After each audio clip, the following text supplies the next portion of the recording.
Iran से व्यापार पड़ा भारी, भारत पर 25% टैरिफ। अगर कोई देश ईरान से व्यापार करेगा तो अमेरिका को देना पड़ेगा 25% टैरिफ। अमेरिका ने लिया बड़ा फैसला। सवाल यह है कि क्या भारत को देना पड़ेगा 25% टैरिफ? अमेरिका की तरफ कोई आंख उठाकर देखता है तो अमेरिका उसे टैरिफ वार से ही मारता है, मनचाहा टैक्स लगा। भारत पर अमेरिका ने पहले से 50% टैरिफ लगाया है। क्या 25% और टैरिफ देना होगा भारत को? अमेरिका की चाल सीधी स्पष्ट है, उन देशों पर दबाव बनाना जो ईरान से तेल, गैस, किसी तरह का अन्य व्यापार करते हैं। अगर कोई देश ईरान से डील करता है तो उस देश की अर्थव्यवस्था को प्रभावित करेगी। भाई उस पर 25% एक्स्ट्रा टैरिफ लगाने की बात कह दी है अमेरिका ने। इसका सीधा मतलब यह है कि ईरान की अर्थव्यवस्था को पहले चौपट करेगा, क्योंकि खुद अमेरिका वेनेजुएला पर कब्जा किया और वहां से तेल निकालेगा और पूरी दुनिया में बेचेगा। इन सभी ग्राहकों को ईरान से हटा करके अपनी तरफ ले जाएगा। अमेरिका ने इसी को देखते हुए चाल चली। इसमें भारत को भी बड़ा नुकसान होने वाला है, क्योंकि भारत और ईरान पुराने व्यापारिक साझेदार। भारत ईरान को निर्यात भी करता है, जिसमें चावल, चाय, चीनी, दवाई, आर्टिफिशियल ज्वेलरी भी शामिल है, जिससे एक अच्छे रिलेशनशिप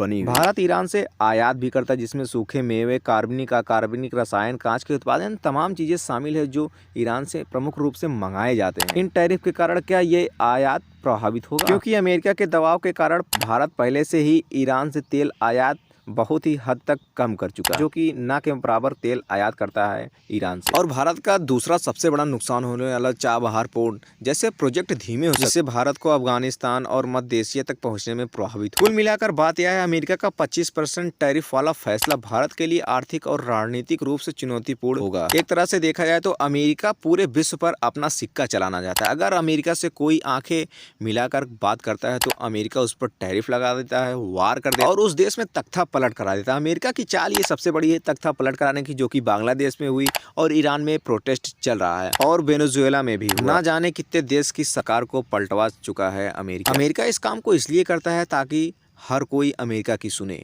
अमेरिका के पास जो अमेरिका के करीब रहेगा, उसके जो तलवे चाटेगा, उसी को अमेरिका रोटी डालता रहेगा। जैसे पाकिस्तान भाई उसी के तलवे चाट रहा है इन दिनों। इसमें थोड़ी थोड़ी करके रोटी हुआ डालता जा रहा है पाकिस्तान। सच बात तो यही है, अमेरिका किसी का सगा नहीं है। जिसको कुछ न कुछ दिया है उसे पूरी तरह से उसने लूटा है। जिसके पास प्राकृतिक संसाधन, जैसे वेनेजुएला के पास तेल था, ग्रीनलैंड के पास फ्रेश वाटर है जो कि भविष्य में काम आने वाला है। ट्रंप ने खुलेआम कहा है कि ग्रीनलैंड पर हम कब्जा करेंगे और वही स्थिति ईरान पर भी बन रही है। अमेरिका हर किसी को अपने पांव के नीचे ही रखता है। आप ऐसी खबरें देखने के लिए जुड़े रहिए हमारे साथ। वीडियो को लाइक कीजिए, चैनल को सब्सक्राइब कीजिए और कमेंट में अपनी राय जरूर रखिएगा। चलिए मिलते हैं आपसे अगले वीडियो में। जय हिंद।